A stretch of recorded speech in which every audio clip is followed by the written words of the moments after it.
Nós vamos passar agora ao Ministério da Palavra. Eu quero que você abra, por favor, sua Bíblia no livro de Isaías, no capítulo 63. E nós vamos ler dos versículos 7 até o 10. Enquanto você localiza o texto, e antes de lermos, para aqueles que estiveram aqui domingo passado, eu quero lembrar que iniciamos uma série de 2 domingos, que termina hoje. Para aqueles que não chegaram, eu quero que você entenda mais ou menos o que estamos trabalhando. Na semana passada falamos a respeito de Josué, capítulo 5, quando Deus pede a Josué, que está liderando o povo agora para entrar na terra prometida. E o livro de Josué é um livro de vitórias, é um livro de conquistas. 31 reis, 31 reinos são vencidos por intervenção sobrenatural de Deus. Mas a gente percebe que logo depois de passarem o Jordão e antes de entrarem na terra, Deus manda Josué circuncidar toda a nação. A circuncisão era a maior marca da aliança. E a mensagem que Deus estava passando, embora aos olhos das pessoas, na perspectiva natural, aquilo poderia parecer loucura. Porque eles cruzaram o Jordão, entraram na terra, isso é literalmente uma invasão, uma declaração de guerra aos povos que ali habitavam, e nesse momento Deus manda circuncidar todo o exército. Era um processo de dias de recuperação para esse tipo de cirurgia. Na perspectiva natural, significava que eles estariam expostos. Mas Deus está dizendo, se vocês gastarem tempo para firmar a aliança comigo, vocês não estarão vulneráveis, pelo contrário, vocês me terão como aliado. E a gente vê que o resultado desse posicionamento diante de Deus e da aliança para com Deus é ter Deus como aliado. Hoje, nós vamos continuar trabalhando a mesma ideia, o mesmo conceito, mas dessa vez na outra ponta, que é quando o princípio é praticado de forma inversa. Semana passada o tema da minha mensagem foi quando Deus é aliado. Hoje o tema da minha mensagem é quando Deus se torna inimigo. Obviamente eu não espero que você faça o que é preciso para tornar Deus inimigo. A intenção é justamente o oposto. Que nós possamos entender a maneira correta de relacionar com Deus, de andar diante dEle, de viver a vida cristã, para que jamais cheguemos a esse ponto. Então vamos lá, Isaías, capítulo 63, a partir do versículo 7 inicialmente, e nós vamos ler aí até o versículo 10. O texto diz o seguinte: celebrarei as benignidades do Senhor e os seus atos gloriosos, segundo tudo o que o Senhor nos concedeu, e segundo a grande bondade para com a casa de Israel. Bondade que usou para com eles, segundo as suas misericórdias e segundo a multidão das suas benignidades. Porque ele dizia, certamente eles são meu povo, filhos que não mentirão, e se lhes tornou o seu Salvador. Em toda a angústia deles foi ele angustiado, e o anjo da sua presença os salvou. Pelo seu amor e pela sua compaixão, ele os remiu, os tomou e os conduziu todos os dias da antiguidade. Verso 10. Mas eles foram rebeldes e contristaram o seu Espírito Santo, pelo que se lhes tornou em inimigo e ele mesmo pelejou contra eles. Esse texto começa falando a respeito da benignidade do Senhor, dos seus atos gloriosos, da grande bondade que Deus usou para com a casa de Israel, da multidão das suas benignidades, da sua misericórdia. O tempo todo o que se destaca é a bondade de Deus. O como Deus os amou. O texto fala de que pelo seu amor e sua compaixão ele os remiu e os tomou. Todo esse trato de Deus com a nação de Israel projeta a relação dele com o seu povo, com a sua igreja hoje. E da mesma maneira nós podemos reconhecer todo o amor, bondade, benignidade de Deus para conosco nessa obra de salvação. No entanto, o texto diz no verso 8, porque ele dizia, certamente eles são meu povo, filhos que não mentirão. A expectativa desse Deus que estende e oferece salvação é que houvesse correspondência. Mas o texto diz no versículo 10, eles foram rebeldes, contristaram o seu Espírito Santo, pelo que ele se tornou inimigo e ele mesmo pelejou contra eles. Nós vimos na semana passada que se queremos ter Deus como aliado, precisamos entender o posicionamento de compromisso com ele. Então a ideia que estamos trabalhando é que de fato estamos como igreja e a aplicação dessa mensagem eu não quero que se limite apenas a cada um de nós como indivíduos, mas como igreja estamos no limiar de um tempo novo. Um tempo de conquistas onde Deus quer nos introduzir, não só no aspecto pessoal, mas como igreja. E a melhor forma de avançarmos seguros, pavimentando um caminho para a intervenção, para as manifestações de Deus, é através de firmar cada vez mais o nosso compromisso com o Senhor. Em Josué 3,5 ele diz, santificai-vos, porque o Senhor fará maravilhas no meio de vós. O Salmo 37,4 diz, agrada-te do Senhor e Ele satisfará os desejos do teu coração. Quando nós fazemos do Senhor o objeto não apenas do nosso amor, paixão e devoção, mas de fato nos agradamos dEle, de estar diante dEle, é inevitável que o favor do Senhor vá se manifestar na nossa vida. Não estou com isso de forma alguma tentando defender a perspectiva de uma vida cristã baseada em méritos, onde as bênçãos de Deus se manifestam na nossa vida só porque o nosso estilo de vida nos levou a merecer isso. Não é disso que estamos falando. Nós precisamos entender exatamente o que é a graça, mas também precisamos entender o que não é a graça. Porque é lógico que a graça é o favor imerecido. E a Bíblia diz que pela graça somos salvos. A salvação nos toca e nos alcança não porque nós merecemos, mas porque Deus manifestou amor e bondade para conosco. Aliás, a Bíblia diz, onde abundou o pecado, lá no livro de Romanos, superabundou a graça. E nós reconhecemos a graça como um favor imerecido. Nenhum de nós poderia desfrutar salvação sem a manifestação da graça de Deus. Agora, o que algumas pessoas não estão entendendo e estão distorcendo a respeito da graça nos nossos dias, é que parece que a graça se tornou uma justificativa ou uma permissão para permanecer no pecado. Quando a palavra de Deus diz, onde abundou o pecado, superabundou a graça superabundou para quê? Não é para deixar a pessoa na sua condição de pecado, senão era só deixar como estava e nem precisava da graça. É justamente para arrancá-la de lá. E quando a graça se manifesta, ela não quer apenas anular o efeito, a consequência do pecado, sua culpa e condenação, mas deixar que ele continue sendo reproduzido na vida das pessoas. Tito 2, de 11 a 14, diz que a graça se manifestou trazendo salvação a todos os homens. E a Bíblia diz, ensinando-nos que, renegadas as paixões, as impiedades mundanas, vivamos no presente século de forma sóbria, justa e santa. A mesma graça que vai nos buscar lá no pecado, ela tem o propósito de nos arrancar de lá e nos ensinar a viver uma vida santa.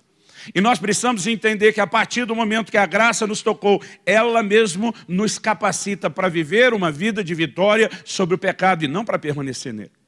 Agora, quando falamos de consequências sobre a nossa conduta, não estamos falando sobre méritos, estamos falando sobre semeadura e ceifa. Dá uma olhadinha comigo no livro de Gálatas, no capítulo 6, nos versículos 7 e 8. Gálatas, capítulo 6. Versículos 7 e 8. Paulo começa dizendo, não vos enganeis, de Deus não se zomba, pois aquilo que o homem semear, isso também ceifará. Porque o que semeia para a sua própria carne, da carne colherá corrupção. Mas o que semeia para o Espírito, do Espírito colherá a vida eterna. Então nós precisamos entender que corrupção é algo que se planta e se colhe, mesmo na vida de alguém que já converteu. Ele também mostra que a vida no Espírito é algo que nós plantamos e a vida eterna é algo que nós colhemos. Depois de termos sido alcançados pela graça de Deus, espera-se que a gente seja aquele povo que não minta, que não se rebele para com Deus. Porque antes vivíamos como filhos da desobediência, mas agora a Bíblia diz que nós somos filhos da obediência. Viver o Evangelho é obedecer tudo aquilo que Jesus nos mandou.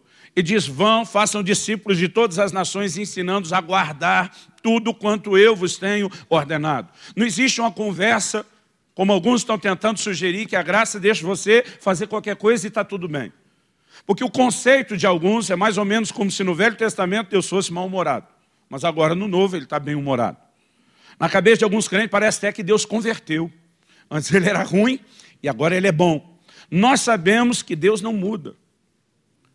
Ele declara através de Malaquias, eu, Senhor, não mudo. Agora, se não há mudança, nem sombra de variação em Deus, como diz a Bíblia, nós precisamos entender que a revelação da graça, nos dias do Novo Testamento, da Nova Aliança, é apenas uma progressão da nossa compreensão e não uma mudança do caráter de Deus. Agora, o mesmo Deus que era justo e manifestava sua justiça no Velho Testamento, ele continua sendo justo e manifestando sua justiça no Novo Testamento. Hoje em dia, se a gente toca no assunto de juízo, e é isso que eu vou mexer. Quando a Bíblia diz, eles se rebelaram e contristaram o seu Espírito Santo e Deus se tornou inimigo, nós estamos falando a respeito de juízo. Porque Paulo está escrevendo e ele diz que nos dias da Nova Aliança o princípio continua. Ele diz, de Deus não se zomba. Uma outra versão diz, de Deus não se escarnece. Nós não podemos brincar com a obra da salvação. Nós não podemos brincar com a obra da cruz. E a Bíblia diz, não se zomba de Deus. Não podemos simplesmente cuspir na cara do Senhor, depois de tudo que Ele fez para nos arrancar do pecado, vivendo uma vida de dissimulação, uma vida de engano, uma vida de pecado oculto, ou até mesmo aberto, achando que não terá consequências. Nós precisamos entender. Outro dia alguém me disse, você está perdido no passado, esse negócio de juízo era coisa da lei, da velha aliança. Eu falei para as pessoas, alguém tinha que ter avisado a Ananias e Safira. Morreu à toa. Né? Morreu não sabendo disso. É lógico, querido, que você vai encontrar juízo no Novo Testamento, e nós vamos ver várias dessas menções da palavra de Deus, embora normalmente não é aquele tipo de coisa que a gente quer prestar atenção ou que a gente quer compreender. Mas essas coisas nos são apresentadas da parte de Deus como uma advertência, e nós precisamos enxergar essa perspectiva. Por exemplo, a Bíblia está cheia de advertências a respeito da nossa conduta, e eu quero que a gente possa dar um pulinho lá no livro de Hebreus. Vai comigo, no capítulo 2. Do versículo 1 até o versículo 3. A palavra de Deus diz assim, por essa razão, importa que nos apeguemos com mais firmeza às verdades ouvidas, para que delas jamais nos desviamos. Vamos fazer uma pausa, olhe para cá um pouco. Podemos nos desviar das verdades ouvidas? Sim. O propósito de nos ajuntarmos aqui domingo após domingo não é apenas transmitir conhecimento, para que você saia daqui dizendo, agora eu descobri alguma coisa que eu não sabia. A ideia é que a gente se firme cada vez mais nas verdades, inclusive aquelas que a gente já sabe, que a gente nos apegue a elas com mais firmeza, que a consciência, não só o conhecimento, mas a consciência da verdade cresça, para que o processo não venha em momento algum ser abortado. Então ele continua e diz no versículo 2, se, pois, se tornou firme a palavra falada por meio de anjos, ele está fazendo uma comparação da lei, ele vai fazendo todo esse contraste ao longo do livro de Hebreus. Se, pois, se tornou firme a palavra falada por meio de anjos, e toda transgressão ou desobediência recebeu justo castigo, porque é assim que Deus sempre tratou a transgressão e a desobediência, com justo castigo, ele pergunta, como escaparemos nós, se negligenciarmos tão grande salvação, a qual, tendo sido anunciada inicialmente pelo Senhor, foi-nos depois confirmada pelos que a ouviram. O que ele está dizendo? Que juízo não era coisa só do Velho Testamento. Ele disse, aquela turma que negligenciou uma palavra falada por meio de anjos já foi julgado. Como escaparemos nós se negligenciarmos tão grande salvação? Então a Bíblia está dizendo que a salvação pode sim ser negligenciada. A Bíblia está dizendo que a gente pode desviar das verdades e a gente precisa cuidar. Nosso coração precisa o tempo todo ser guardado. Nós precisamos de atenção e de cuidado para conosco mesmo e de uns para com os outros. A palavra de Deus, ela vai repetindo advertência após advertência no livro de Hebreus. Por exemplo, no versículo 12 de Hebreus 3, a Bíblia diz, tende cuidado, irmãos. Jamais aconteça haver em qualquer de vós perverso coração de incredulidade que vos afaste do Deus vivo. Pelo contrário, exortai-vos mutuamente cada dia durante o tempo que se chama hoje, a fim de que nenhum de vós seja endurecido pelo engano do pecado. Verso 14, porque nos temos tornado participantes de Cristo, se de fato guardarmos firme até o fim a confiança que desde o princípio tivemos. Então, o tempo todo as advertências são feitas. No capítulo 6, por exemplo, de Hebreus, se você avançar um pouquinho, nos versículos 7 e 8, nós vamos perceber um conceito que muita gente acredita não existir mais na nova aliança, que é o conceito não só de bênção, mas o conceito de maldição. Deus diz o seguinte, nos versículos 7 e 8 de Hebreus 6, Porque a terra que absorve a chuva que frequentemente cai sobre ela e produz erva útil para aqueles por quem é também cultivada, recebe bênção da parte de Deus. Mas se produz espinhos e abrolhos, é rejeitada.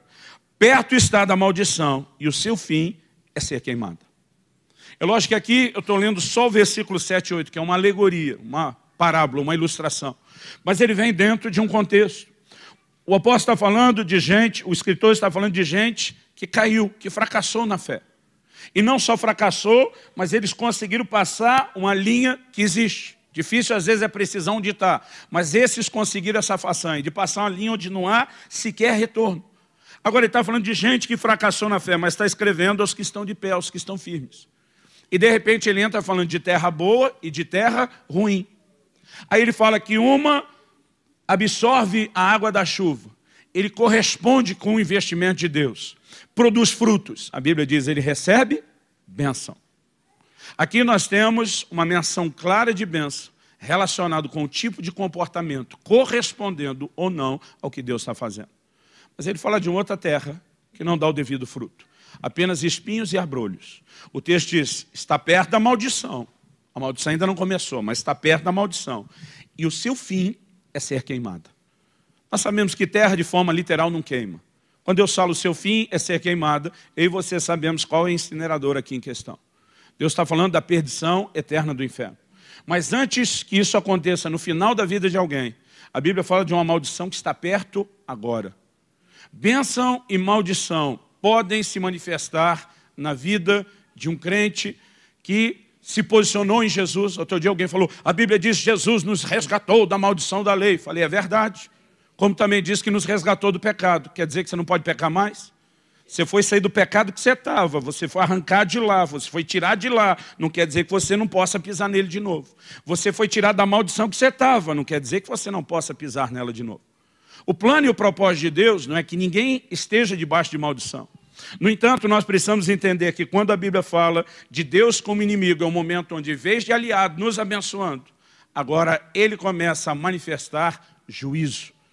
E isso é o que nós encontramos ao longo de todo o Novo Testamento. Judas, penúltimo livro da Bíblia. Talvez seja mais fácil você pegar lá em Apocalipse e voltar. Judas, capítulo 1, é um capítulo único na epístola. Verso 5 diz assim, quero, pois, lembrar-vos, embora já estejais cientes de tudo, uma vez por todas, que o Senhor, tendo libertado um povo, tirando da terra do Egito, destruiu depois os que não creram. O fato de ter sido arrancado do Egito, o fato de ter experimentado a obra da redenção, não significa que se eu brincar com ele daqui para frente, eu não posso comprometer as coisas e não estar debaixo de juízo. Essas advertências estão sendo feitas, querido, e nós precisamos entender o coração de Deus por trás disso.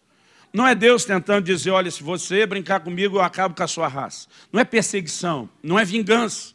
Nós precisamos entender o coração de Deus até por trás dessas manifestações de juízo. E daqui a pouco eu chego lá. Mas é importante que a gente entenda que o mesmo padrão, desde o Velho Testamento, Deuteronômio 28:1, Deus disse, atentamente ouvides a minha voz e guardados os meus estatutos, essas bênçãos virão atrás de ti e te alcançarão. O crente não precisa nem correr atrás da bênção. Se ele anda em obediência a Deus, a Bíblia diz que as bênçãos é que vão correr atrás dele e vão alcançá-lo. Mas Deus diz, mas se em vez de ouvirdes a minha voz e guardar os meus estatutos, vocês me desobedecerem, e diz, essas maldições virão atrás de ti e te alcançarão. A maior parte do tempo que a Bíblia fala de maldição, não é no contexto de quem não teme a Deus. O curioso é que a gente sempre imagina que isso é por não crente. A maior parte das vezes que a Bíblia fala de maldição, no Velho e no Novo Testamento, ela está falando das consequências da desobediência do povo de Deus. Então nós precisamos entender maldição não na perspectiva de vingança, não na perspectiva de retaliação, mas nós precisamos entender o que exatamente Deus está querendo fazer ou trabalhar com isso. Quando Salomão consagra o templo ao Senhor, lá em 2 Crônicas, se você for rápido de endereço, abre lá comigo. 2 Crônicas, no capítulo 7, a partir do versículo 11, a Bíblia diz assim, Salomão acabou a casa do Senhor e a casa do rei. Tudo quanto Salomão intentou fazer na casa do Senhor e na sua casa, prosperamente o efetuou. De noite apareceu o Senhor a Salomão e lhe disse, ouvi a tua oração e escolhi para mim esse lugar para a casa do sacrifício. Se eu cerrar os céus, de modo que não haja chuva, ou se ordenar aos gafanhotos que consumam a terra, ou se enviar a peste entre o meu povo, e se o meu povo, que se chama pelo meu nome, se humilhar, e orar, e me buscar, e se converter dos seus maus caminhos, então eu ouvirei dos céus, perdoarei os seus pecados e sararei a sua terra.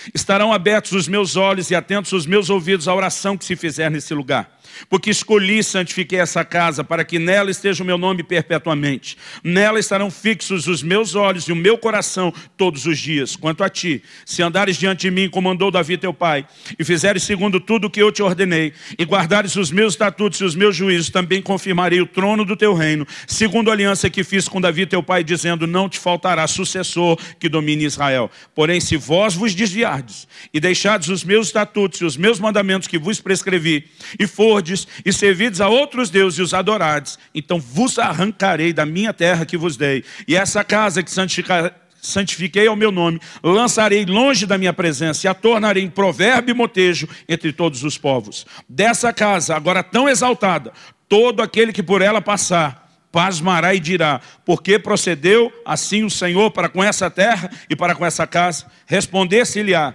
porque deixaram o Senhor, o Deus de seus pais, que os tirou da terra do Egito, e se apegaram a outros deuses, e os adoraram, e os serviram. Por isso, trouxe sobre eles todo esse mal. Quando a gente vai lendo o Velho Testamento e a gente chega no período do pós-exílio de Babilônia, a gente entende que todo o julgamento que os levou aos 70 anos do exílio, que os levou a enxergar a destruição dessa casa tão gloriosa, era exatamente o cumprimento da palavra que Deus havia dito. Quando a gente consegue enxergar isso tudo, a pergunta a ser feita é, trabalhamos na semana passada a ideia de Deus como aliado.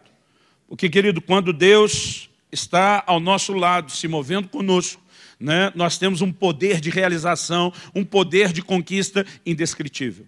Mas a palavra de Deus fala a respeito de algo. Isso é apresentado no Velho Testamento, mas Jesus aplica isso no Novo, dizendo que nós podemos viver uma repetição disso dentro da igreja. É o que a palavra de Deus chama de o conselho de Balaão. Em Apocalipse 2:14, Apocalipse capítulo 2, versículo 14. Deus está aqui falando ao anjo da igreja de Pérgamo, e ele diz, tenho todavia contra ti algumas coisas, pois que tens aí os que sustentam a doutrina de Balaão, o qual ensinava a Balaque a armar ciladas diante dos filhos de Israel, para comerem coisas sacrificadas aos ídolos e praticarem a prostituição. O que é esse episódio?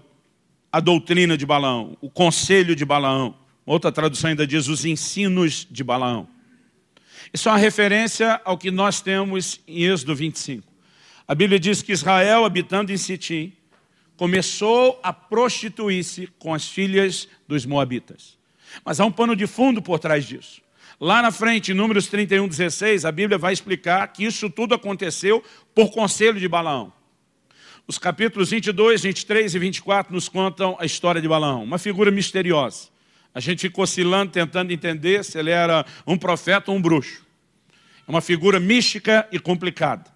Mas a verdade é que era uma figurinha conhecida daqueles dias.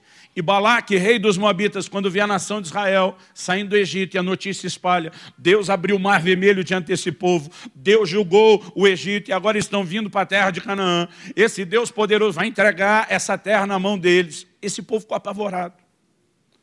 A Bíblia diz só dos homens de guerra, de 20 anos de idade para cima, que puxavam da espada, eram 600 mil homens de guerra. Agora, dê para cada um deles uma mulher e 3 filhos, que tanto um como o outro é uma média generosa demais para a época. Isso significa que nós temos chefes de família de 5. 600 mil vezes 5. Se a gente fizer só essa média, que é uma média pequena, nós temos 3 milhões de pessoas andando naquele deserto. Irmão, aquilo era um mar de gente. A Bíblia diz que Balaão sobe em 4 montes distintos, e em nenhum deles ele consegue ver o fim do povo. Aquela imensidão de acampamento, aquela multidão espalhada. Balaque, rei de Moabe, está apavorado. E ele contrata Balaão para quê? Para amaldiçoá-los. Ele diz, eu sei que quem você abençoar vai ser abençoado, mas quem você amaldiçoar vai ser amaldiçoado. Ele sabe que não pode se opor à nação de Israel, na força do braço, naturalmente. E agora ele está tentando um artifício espiritual. Agora, cada vez que Balaão, apesar de Deus o ter censurado a não fazer isso, o Novo Testamento diz que ele amou o prêmio da injustiça. A recompensa em dinheiro era muito grande. Cada vez que ele tenta amaldiçoar o povo, Deus converte aquilo em bênção. É uma cena linda a proteção de Deus em torno desse povo. O próprio Balaão, na hora que ele tenta amaldiçoar pelo Espírito de Deus, ele diz: contra Israel não vale encantamento e nem acusação ou condenação contra Jacó. Irmão, não é uma coisa linda. Alguém ainda tenta lançar uma maldição e cada vez Deus transforma em bênção. Balaque do lado dele, eu imagino dizendo: tá maluco, cara? Eu estou te pagando para amaldiçoar e você fica abençoando. E diz: estou tentando, não consigo. Algo além de mim e das minhas forças não me deixa amaldiçoar. Esse povo é imune a qualquer maldição. O que me faz fazer com você a pergunta: pode o povo de Deus viver nesse lugar que chamaríamos de inamaldiçoável, de não ser tocado por maldição alguma? De acordo com esse texto, era exatamente isso que deveria acontecer.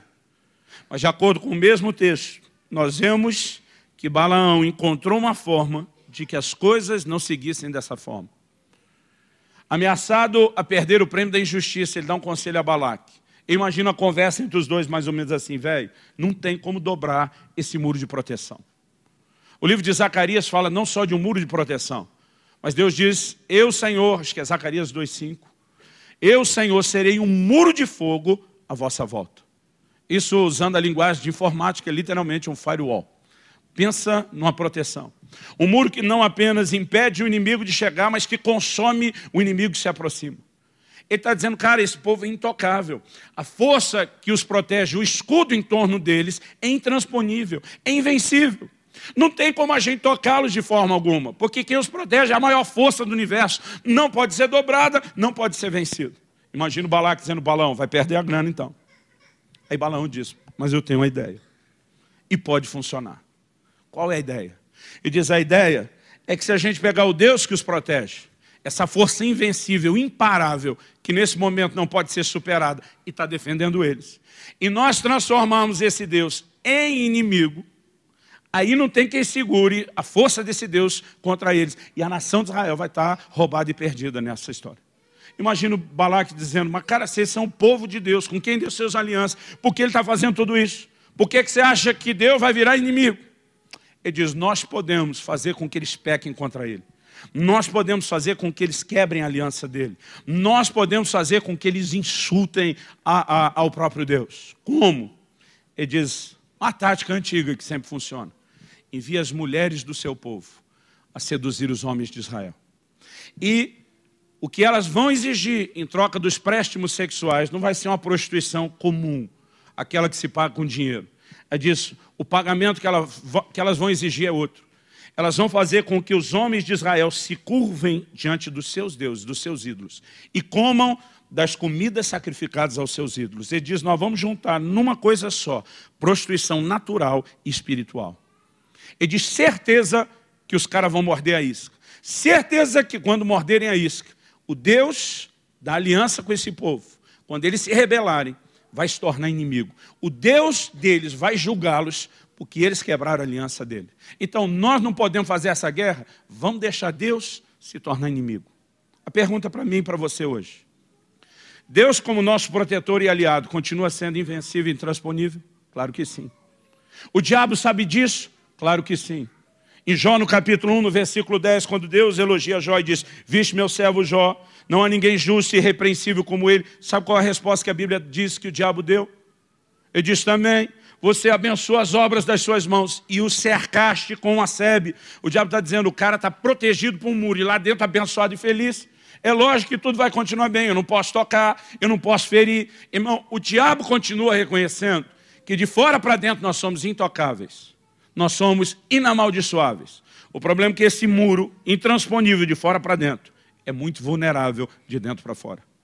Quando eu e você quebramos princípios, nós podemos quebrar um muro. O livro de Eclesiastes diz que quem romper um muro, uma cobra, o morderá. E nós sabemos o que a cobra na Bíblia figura, o que ela tipifica.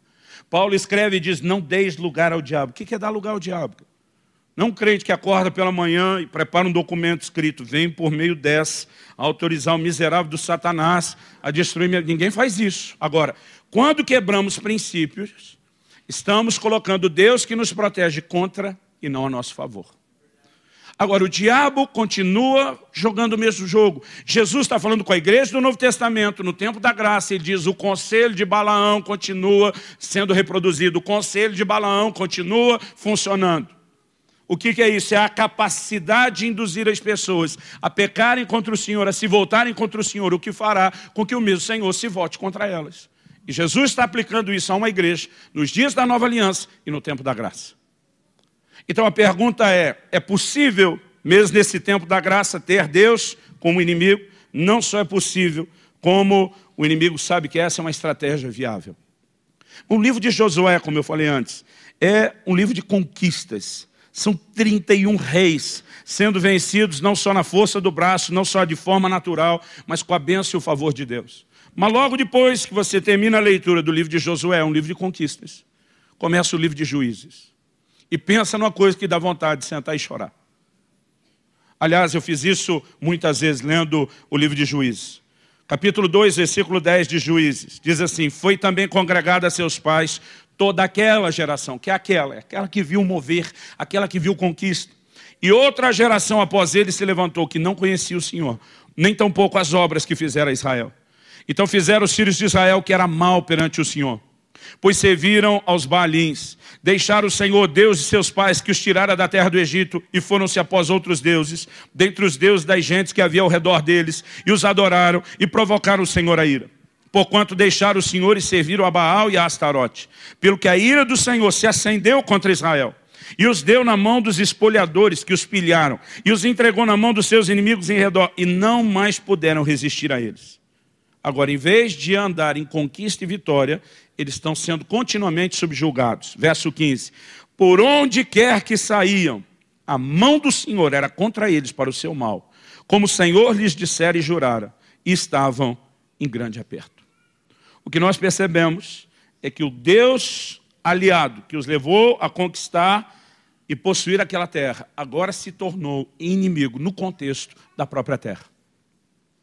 Verdades que são transferidas para nós como uma advertência, no paralelo do Novo Testamento e da graça hoje. No Salmo 32, versos 3 e 4, o salmista diz, enquanto eu calei o meu pecado, a tua mão pesava sobre mim. Pecado não resolvido, querido, nos leva, e a maneira de resolver é por meio de arrependimento e conserto diante de Deus, nos leva a um único lugar. A mão de Deus, que era favorável, agora se torna contrária. Mas como eu falei antes, nós precisamos entender a perspectiva do juízo. Porque se não temos um Deus que meramente decidiu, se vingar, o que é que Deus está fazendo? Porque na verdade, que ele virá com tudo para cima é inevitável, é inquestionável. O Salmo 39, 10 e 11, é uma porção que me traz temor ao coração. O texto diz assim, tira de sobre mim teu flagelo. Olha a oração do salmista. Tira o teu flagelo. Pelo golpe da tua mão estou consumido. Está apanhando de quem? Do próprio Deus. Verso 11. Quando castigas o homem com repreensões, por causa da iniquidade, destróis nele como traça o que tem de precioso. Agora, qual é o propósito de Deus mexer naquilo que é precioso ao olho do homem? Qual o propósito dessa mão que pesa? Ao que você precisamos entender, o livro de Tiago diz que a misericórdia triunfa do juízo. Deus sempre começa oferecendo misericórdia. No livro de Apocalipse, lá no capítulo 2, a gente leu antes o 14, que fala de Balaão, mas em Apocalipse, no capítulo 2, agora, Deus diz no verso 20, tenho, porém, contra ti o tolerares que essa mulher Jezabel, que a si mesma se declara profetiza, não somente ensine, mas ainda seduz os meus servos a praticarem prostituição e comerem coisas sacrificadas aos ídolos.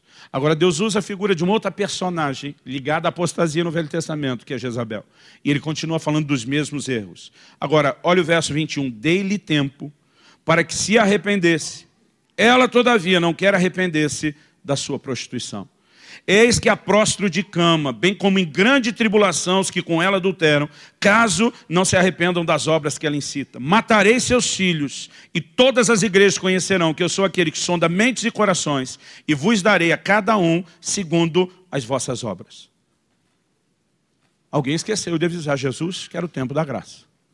Porque diz, vou botar de cama, vou matar seus filhos. Irmãos, o juízo é uma expressão do caráter de um Deus justo. Agora, esse Deus justo começa sempre oferecendo misericórdia, porque Ele também é um Deus amoroso, bondoso, misericordioso. Então Ele diz, dê-lhe tempo para que se arrependesse. O que alguns não entendem é a longanimidade de Deus. E quando começam a se enfiar no pecado e estão diante da longanimidade, eles interpretam isso como impunidade. São duas coisas completamente distintas. Deus diz, eu estou oferecendo tempo. Para quê? Porque eu quero que você se arrependa. Eu não quero ter que virar seu inimigo. Eu não quero ter que te ferir. Mas quando a misericórdia é desprezada, inevitavelmente o juízo se seguirá. Mas o juízo começa ainda com doses de misericórdia. Porque a ideia de Deus não é dizer agora eu te pego, vou acabar com a sua raça. A ideia de Deus, mesmo quando traz julgamento, é de alguma forma chamar um lugar de arrependimento. Dá uma olhadinha comigo no livro de Ageu, no capítulo 1. Penso num povo que estava vivendo um tempo difícil. Ageu 1,6, Deus diz, tendes semeado muito, colhido pouco. Comeis, mas não chega para fartar-vos. Bebeis, mas não dá para saciar-vos. Vestivos, mas ninguém se aquece. O que recebe salário, recebe-o para pô-lo num saco furado. Verso 9, esperastes o muito, e eis que veio a ser pouco. E esse pouco, quando o trouxeste para casa, eu, com um assopro, dissipei. Deus está dizendo, ninguém fez isso, fui eu que fiz. Sou eu que estou contra vocês. Agora, lá no capítulo 2, no versículo 17, Deus diz assim, eu vos feri com queimaduras, com ferrugem, com saraiva, em toda a obra das vossas mãos. Deus está dizendo, quem fez isso fui eu. Agora olha o que ele diz, e não houve entre vós quem voltasse para mim, diz o Senhor. O que é que Deus está dizendo? Eu esperava que mesmo dosando o juízo, você entendesse que ainda há uma expressão da misericórdia. Eu estou tentando, ao mexer no que você tem de precioso, ao destruir com uma traça o que vocês têm de precioso, eu estava esperando que vocês se lembrassem de um Deus que foi abandonado e pudessem voltar para mim. A expectativa de Deus, mesmo quando o juízo se inicia, é sempre um chamado ao arrependimento. Deus nunca começa dizendo, lascou, perdeu, não tem retorno. Mesmo a expressão inicial de juízo tem essa intenção. Agora, olha o verso 18 e 19. Considerai, eu vos rogo, desde esse dia em diante, desde o 24º dia do mês 9, desde o dia em que se fundou o templo do Senhor, considerai nessas coisas. Já não há semente no celeiro. Além disso, a videira, a figueira, a romeira e a oliveira não têm dado seus frutos, mas desde esse dia vos abençoarei. Porque houve arrependimento. Houve um retorno ao lugar de obediência. Então Deus diz, eu não preciso perseguir mais ninguém. Porque houve resposta. Agora, quando nós entendemos esse princípio, e ele se repete no Novo Testamento, olha comigo lá. Eu estou me preocupando, querido, em dar até mais base bíblica do que aquilo que a gente precisa de imediato. Porque há um peso sobre a igreja atual de engano a respeito de um tipo de comportamento que nós podemos ter que nega qualquer possibilidade de eu julgar. Um dia eu mexi no assunto, o cara falou, você está maluco? Deus é amor. Se Deus me ama, por que é que Deus vai ferir minhas finanças, vai ferir minha saúde? Eu falei, justamente porque Ele te ama. O amor de Deus não pode considerar a sua saúde e suas finanças importantes e a sua eternidade no inferno, não. Que amor seria esse? Agora, nós temos uma mentalidade onde a gente quer crer no que convém, que justifique o estilo de vida que a gente escolheu. A palavra de Deus diz no livro de Hebreus que o pai corrige o filho a quem? Ama. É justamente amor que motiva Deus a corrigir. Então, quando a gente fala de um Deus que julga, e maldição, às vezes, traz para a gente aquele peso, como se Deus estivesse se vingando. Mas quando a gente fala de um Deus que julga, o que nós precisamos entender é que isso ainda é uma expressão do seu amor e um convite ao conserto, um convite à restauração. Porque quando nós nos posicionamos, essa mesma mão que pesou, agora vai deixar de pesar e vai mudar a nossa sorte. No entanto, nós não podemos negar que esse Deus pode e ele se tornará inimigo. Em 1 Coríntios, no capítulo 5, e agora nós estamos falando de uma igreja do Novo Testamento, estamos falando do tempo da graça. Paulo começa dizendo no versículo 1, geralmente se ouve que há entre vós imoralidade, imoralidade tal, como nem mesmo entre os gentios. Isso é, haver quem se atreva a possuir a mulher do seu próprio pai. Todo dia o irmão falou para mim, pastor, o negócio está feio. Parece que aqui na igreja está pior do que no mundo. Falei, não é de hoje. Na época de Paulo, a turma já tinha a mesma conversa. Irmão, sempre tem alguém que pode se perder no processo. O problema não é se isso acontece ou não. É se existirá o ensino, se existirá o confronto e a consciência do que Deus quer fazer e como Ele quer tratar. 3. Eu, na verdade, Paulo diz, ainda que ausente em pessoa, mas presente em espírito, já sentenciei como se estivesse presente, que o autor de tal infâmia seja, em nome do Senhor Jesus, reunidos vós e o meu espírito, com o poder de Jesus nosso Senhor, seja entregue a Satanás para a destruição da carne. Tem juízo na carne ou não tem? Claro que sim. O mesmo Deus que diz, eu vou prostrar você de cama, eu vou matar os seus filhos, aqui está dizendo. Agora, qual é o propósito de destruir a carne? O versículo 5 termina dizendo, a fim de que o espírito seja salvo no dia do Senhor. Paulo está dizendo, essa medida de juízo não é impedir que esse cara seja restaurado. Quem sabe em meio ao leito, a consciência volte e ele consiga se arrepender, se conectar com Deus e salvar pelo menos seu espírito. Porque diz, a carne nós sentenciamos ao juízo. Ainda por trás disso, há uma expressão de misericórdia. Irmão, para Deus, mais importante do que o seu saldo bancário ou a sua saúde nesse momento, eu quero te dizer e te garantir a sua eternidade. Quem está entendendo, diga amém. Agora, quando a gente entende isso, o livro de Joel, por exemplo, diz lá, e o propósito dessas mensagens, eu falei isso semana passada, nós estamos num momento de transição. Eu creio que como igreja, Deus está tentando nos levar a um momento de conquista diferenciado. E nós usamos o exemplo assim como quando a nação de Israel cruza o Jordão e entra no maior período de conquista da sua história. Eu acredito que nós, como igreja local, estamos vivendo um momento de transição profética. Deus quer nos levar a um nível de maturidade e de conquista como nunca antes. Mas só há um jeito de pavimentar esse caminho de manifestações maiores da glória de Deus, querido, é com santificação. É fortalecendo o nosso compromisso com Deus, é mediante arrependimento. Até porque, querido, quanto maior é a medida de glória, maior é o peso do juízo. Você sempre vai ver isso na Bíblia. Outro dia alguém falou, pastor, eu queria viver como era aquela igreja do Novo Testamento. Falei, eu também, mas vai começar a morrer gente nos cultos. Como aconteceu com Ananias e Safira. Irmão, quando vier avivamento, vale até abrir uma funerária do lado da igreja. Porque quanto maior a medida de glória, maior a medida de juízo. Agora, nós não podemos simplesmente brincar. A palavra de Deus diz, de Deus não se zomba. Agora, ainda assim, qual é o propósito de Deus? Ele não quer ser visto como Deus mau ou ruim. Mas Ele diz, por amor a você, eu te persigo se necessário, para não te perder. Para te trazer de volta, para chamar a sua atenção. Eu não estou falando, querido, que qualquer deslize significa que a mão de Deus vai descer o tapão para cima da sua orelha. Mas nós precisamos entender que o pecado, quando não é tratado com arrependimento, quando não existe conserto, quando nós vamos indiferentemente permanecendo e brincando naquilo, quando aquele tempo que Deus está dando para que a gente possa se arrepender vai sendo continuamente desprezado, nós podemos ir a um lugar complicado. Estava pregando num determinado lugar, no final do culto uma pessoa me procurou e falou, pastor, o senhor ora por mim? Falei, pelo quê? Ele falou, por tudo. Está tudo estragado, está tudo ruim. Não tem nada nesse momento na minha vida que esteja bom. Ele falou, inclusive, queria que o senhor quebrasse a maldição. Eu falei, eu não tenho condição de quebrar essa maldição. Eu falei, nem Deus pode quebrar essa maldição. Que isso, pastor? Misericórdia. Se o senhor falar que não está tão ungido, eu vou entender, mas nem Deus pode. Eu falei, não, o único que pode quebrar é você. Eu falei, essa maldição só quebra com uma coisa chamada arrependimento. Irmão, se a maldição é a consequência da desobediência, agora, eu oro por você para continuar na desobediência e Deus mudar a palavra dele e te abençoar. Da onde foi que nós tiramos isso?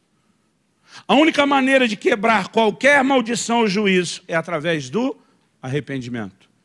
Porque se o pecado nos levou para longe de Deus e gerou consequência, a Bíblia diz, se confessarmos os nossos pecados, Ele é fiel e justo para nos perdoar e nos purificar de toda injustiça.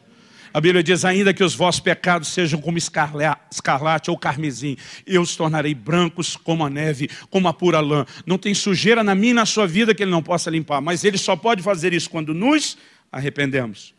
Quando Isaías diz, sou um homem de lábios impuros, ele está olhando a santidade de Deus contrastada, ele enxerga sua miséria, reconhece isso. Um anjo de Deus pega a brasa no altar, toca a boca dele e diz, tua iniquidade foi tirada. Tudo que Deus espera, querido, é que a gente reconheça e se permita ser tratado. Agora, não há reversão de maldição para bênção, da inimizade de Deus para Deus como aliado, a não ser por meio de arrependimento. Há um chamado, há uma convocação do coração de Deus para nós como igreja. Que a gente comece a viver dias de arrependimento, dias de santificação, dias de conserto. Porque, irmão, é impossível você ficar brincando com Deus. Acreditando que você pode, se dizendo cristão, manter um estilo de vida de prostituição, de mentira, de desonestidade, de roubo. Ninguém está vendo, o Senhor está vendo. O que você está interpretando impunidade, é longanimidade, mas uma hora ela vai se esgotar. E o juízo será inevitável. Nenhum de nós precisa chegar a esse ponto. Agora, se desde a antiguidade eles precisavam dessa advertência, se o Novo Testamento diz que eu e você também temos que nos apegar com mais firmeza para não desviar, é porque cada um de nós é um candidato potencial à queda. O apóstolo Paulo diz, depois de pregar, o cara era um líder, impactado pela experiência com Deus, ele diz, eu reduzo o meu corpo, eu esmurro o meu corpo e eu reduzo a escravidão. Ele diz, para que eu, depois de pregar para vocês, eu mesmo não venha a ser desqualificado. Sabe o que ele está dizendo? Nem eu posso dar bobeira, nem eu posso vacilar. Ninguém está acima de qualquer suspeita. A Bíblia diz, quem está em pé, cuide para que não caia. E essa vigilância tem que ser contínua. Agora, nós não apenas podemos ouvir isso e dizer, vou me guardar. Como nós podemos entender isso? Eu creio que hoje há um chamado do coração de Deus para muitos, para entrar no lugar de arrependimento, há um lugar de conserto. A graça não é uma permissão para você zombar de Deus sem colher o que você está plantando. Nós precisamos, no temor do Senhor. Outro dia alguém perguntou, estava tentando tocar o terror?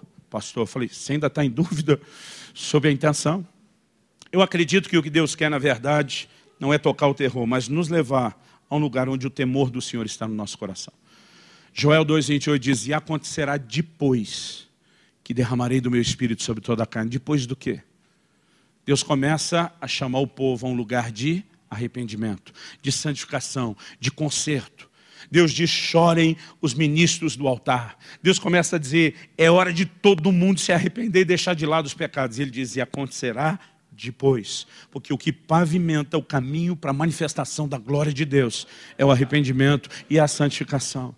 Irmãos, nós estamos indo para lá. Agora, nós não podemos brincar com Deus. Há uma figura no Velho Testamento que traz temor ao meu coração. É o que acontece com Acã. E aqui eu encerro. Israel passou o Jordão, circuncidou, firmou aliança, já começa tendo a primeira vitória em Jericó. Derruba uma muralha imensa no grito. Conquista uma cidade que era inconquistável na perspectiva natural. A mão de Deus está com eles. Depois de Jericó, irmão, pensa numa turma que ficou valente, foi aquele exército. Deus está conosco, ninguém segura. Vamos embora, para cima dos caras.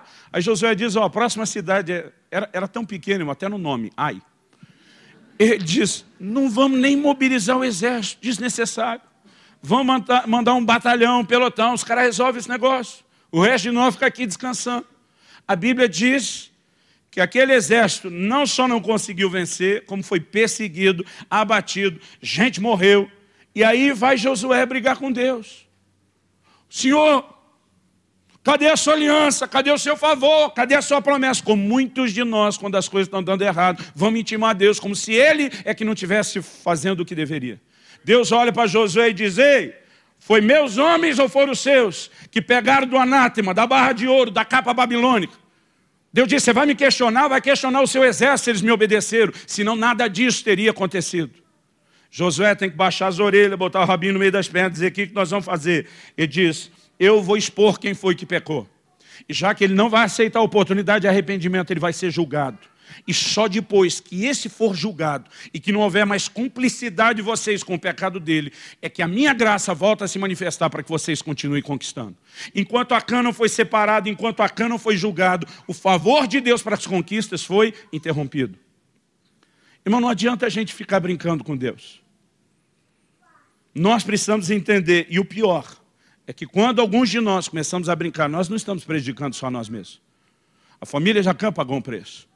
A nação, o povo pagou um preço. E nós precisamos entender esses mecanismos e, debaixo do temor do Senhor, honrar a aliança que nós firmamos com Ele, não zombando dele. Amém?